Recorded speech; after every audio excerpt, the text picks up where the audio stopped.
اس کے بعد جی آگے سورہ سبا ہے. سبا ایک قوم کا نام ہے. یہ قوم گزری ہے پہلے. یہ حضرت سلیمان علیہ السلام اور ان کے بعد کے زمانے میں گزری قوم سبا. یہ بلقیس جس کا ذکر پہلے گزرا ہے، جسے گرفتار کیا، پکڑ کے لائے تھے اور بعد میں مسلمان ہو گئی تھی سلیمان علیہ السلام کے واقعے میں. یہ اس کا جو ملک ہوتا تھا اور اس کی جو قوم تھی، اس کو یہ قوم سبا کہا جاتا تھا، اور یہ ملکہ سبا کہلاتی تھی. سبا قوم کی ملکہ. تو یہ جو قوم ہے قوم سبا، اس کا واقعہ اللہ تعالیٰ نے اس میں ذکر کیا. اس صورت کا موضوع جو ہے وہ ذہن میں رکھ لیں، شکر اور کفر، یعنی شکر اور ناشکری. اللہ تعالیٰ نے دو کرداروں کا ذکر کیا ہے. ایک کردار وہ ہے کہ جو اللہ کا شکر گزار ہے، اس کا انجام کیا ہوا. ایک کردار وہ ہے کہ جو اللہ تعالیٰ کا ناشکرا ہے، اس کا انجام کیا ہوا. تو اس صورت کے اندر یہ دو چیزیں بیان ہوئی ہیں.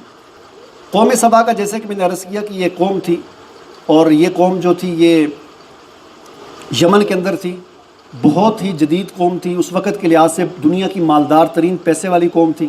اور اس قوم کا یہ تھا کہ وہاں پر پہلے صحرا تھا، بنجر زمینیں تھیں، بارشیں بہت زیادہ ہوتی تھیں، لیکن وہ پانی سارا ضائع ہو جاتا تھا. تو یہ جو ملکہ سبا جس کا ذکر پہلے گزرا ہے، اس نے ایک ڈیم بنایا تھا وہاں پر. ادھر بھی پہاڑ تھا، ادھر بھی پہاڑ تھا، تو بیچ میں ایک درہ تھا. تو وہاں پر اس نے بند لگا کر ڈیم بنا لیا تھا. اتنا بڑا ڈیم تھا کہ اتنا بڑا ڈیم آج تک دنیا میں دوبارہ کوئی نہیں بنا سکا. ہمارا جو تربیلا ڈیم ہے اس وقت دنیا کا سب سے بڑا ڈیم شمار ہوتا ہے. تو جو روایات میں آتا ہے کہ وہ ڈیم اس سے بھی بڑا تھا، یہ تربیلا ڈیم سے ہی بڑا تھا. اتنا بڑا ڈیم انہوں نے آج سے ہزاروں سال پہلے بنایا تھا. اور پھر انہوں نے ایک عمارت بھی بنائی ہوئی تھی یمن میں، جو تقریباً جو ہے نا 70 منزلہ عمارت تھی. آپ اندازہ لگا لیں کہ لیکن اس وقت ہزاروں سال پہلے داؤد علیہ السلام سلیمان، اس زمانے میں انہوں نے 70 منزلہ بلڈنگ بنائی تھی اس قوم نے. یعنی جدید ترین قوم تھی اس وقت کے لحاظ سے. یعنی لوگ حیران ہو جاتے تھے کہ کیسی قوم ہے. دنیا حیران ہو جاتی کہ قوم سبا کیسی قوم ہے. اتنا بڑا بند بنایا تھا. پھر اس بندوں میں سے آگے نہریں نکالی ہوئی تھیں، پورے ملک میں نہریں پھیلی ہوئی تھیں، اور سبزہ ہی سبزہ، باغ ہی باغ تھے. پانی چونکہ انہوں نے صحیح طریقے سے نہری نظام بنایا ہوا تھا اس وقت کے لحاظ سے. اور راستے ان کے ایسے ہوتے تھے کہ بیچ میں سڑک ہوتی تھی، ادھر بھی جو ہے نا نہر ہوتی تھی، ادھر بھی نہر ہوتی تھی، سبزہ ہی سبزہ. اور باغات ان کے اتنے زرخیز ہوتے تھے کہ روایات میں آتا ہے کہ بندہ کوئی اپنے سر پر نہ ٹوکری رکھ کے گزرتا تھا، نہ صرف توڑنے کی ضرورت نہیں ہوتی تھی، بس 100 روپے ٹوکری رکھیں اور باغ میں سے گزر کے ادھر سے نکلیں تو ٹوکری بھر جاتی تھی خود ہی، جو گرتے رہتے. اتنے باغات ہوتے تھے ان کے. اتنا اللہ تعالیٰ فرماتے ہیں ہم نے ان پر انعامات کیے، اتنا کچھ کیا، لیکن وہ ناشکرے بن گئے. اور پھر اس وقت کے لحاظ سے ایک اور انعام اللہ تعالیٰ نے ان پر یہ کیا کہ آپ کو پتہ ہے کہ اس زمانے میں گاڑیاں تو تھیں نہیں، پیدل سفر ہوتے تھے. تو پیدل سفر کرتے ہوئے بعض اوقات ایسا ہوتا ہے کہ آدمی رات گزارتا ہے، کسی جنگل میں رات آتی ہے، کبھی صحرا میں آتی ہے، خطرہ ہے، چور آ گئے، ڈاکو آ گئے، شیر آ گیا، چیتا آ گیا، جانوروں کا خطرہ. تو اس طرح بڑے خطرناک طریقے سے لوگوں کو راستے میں راتیں گزارنی پڑتی تھی.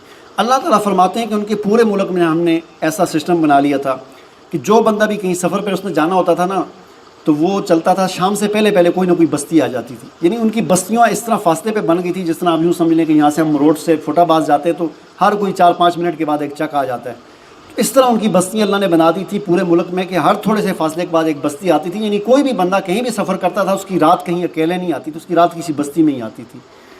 تو یہ بھی اللہ کا انعام تھا. لیکن وہ اللہ کے ناشکرے بن کے کہنے لگے کہ ربنا باعد بین اسفارنا، اے ہمارے رب ہمیں سفر کرنے کا مزہ نہیں آتا. یہ ہم یعنی مزہ تو تب آتا ہے، یعنی اللہ نے انعام کیا تھا تو وہ کہتے ہیں ہمیں سفر کرنے کا مزہ نہیں آتا.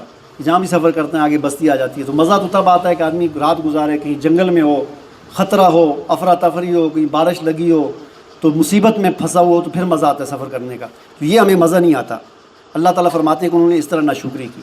یہ ہوتی ہے، انسان کی فطرت ہوتی ہے کہ بعض اوقات انسان جب ایک چیز بار بار استعمال کرتا ہے تو جب اس کا دل بھر جاتا ہے نا تو پھر وہ اس طرح کرتا ہے. ایک مرتبہ ہمارے نا اسلام آباد میں چائے اچھی نہیں ہوتی، ڈبے والا دودھ ہوتا تھا.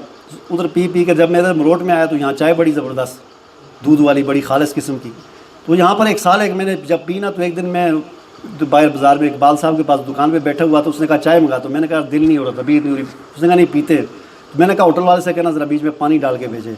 وہ خالص چائے اب پی کے نا دل عجیب سا ہو گیا، تو پانی ڈال کے بھیجے ذرا اس کو پتلی کر کے. جب آدمی ایک چیز بار بار کرتا ہے نا تو اب یہ دیکھیں جو بڑے بڑے امیر لوگ ہوتے ہیں، بڑے پیسے والے، صاف کپڑے پہن کے، قیمتی کپڑے دنیا کے پہن کے، ان کے دل اتنے بھر جاتے ہیں، پھر وہ کہتے ہیں کہ چلو ادھر سے کینچی کے ساتھ کاٹو، سوراخ کر کر کے پینٹ میں ادھر سے سوراخ کر کے. یعنی یہ سوراخ کرنا کیا ہے؟ پھٹے پرانے کپڑے یہ تو غریب پہنتے تھے نا، یعنی غریب آدمی ہوتا ہے اس کے پاس ہوتی نہیں گنجائش، تو اس کی قمیض ادھر سے سوراخ ہوتا ہے، پینٹ میں سلوار میں ادھر سے سوراخ ہے، یا اس پہ ٹاکیاں لگی ہوئی ہیں. تو یہ چیز اس طرح کی تھی. لیکن جس بندے کے پاس پیسہ بہت زیادہ آ گیا، انہوں نے پہن کے نئے کپڑے پہن کے دل بھر گیا، اب ان کا دل کر رہا ہے کہ ٹاکیوں والے کپڑے پہنے، تو خود کینچی کے ساتھ پھاڑتے ہیں اور ٹاکی لگا کے. تو یہ کہتے ہیں فیشن ہے.